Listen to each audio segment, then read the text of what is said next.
Hi, my name is Nikki Capaldo. I am from the USA. I'm from the state of Virginia, and I graduated from James Madison University. So, what are the main differences in the culture of USA and the culture of Uzbekistan? Yeah, there are a lot of differences. One that I've noticed quite a bit is that you guys drink a lot of tea. In the US, we drink a lot of water. We all carry around water bottles. So it's been very interesting to see the differences, especially in the tea culture and kind of what you guys enjoy drinking with every meal. And what are the differences in education here and in the USA? Yeah, very different.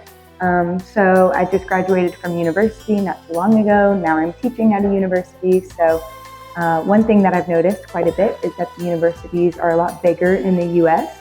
We also have a lot of sports team and a lot of association with their universities. So yeah, that's one thing that I like quite a bit about the US. And about the studies, do you think AI will replace all the teachers? Do I think AI will replace teachers? I hope not.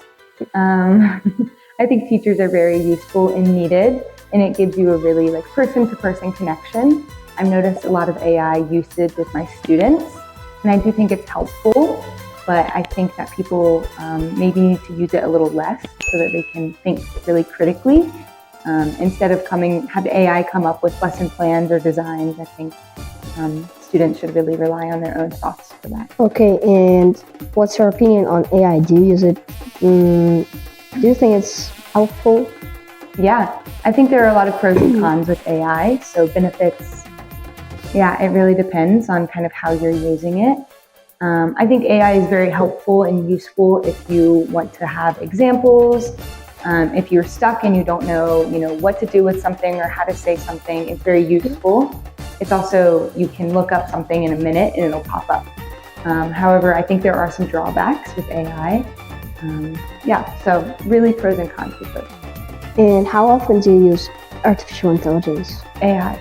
I think it's becoming more and more often. It's creeping itself into Google, not just ChatGPT, but it's kind of everywhere at this point. And also, what are the drawbacks of education here? Drawbacks of education? Yeah. In Uzbekistan. In Uzbekistan. Yeah, I don't think necessarily drawbacks, but I think there are quite a few differences.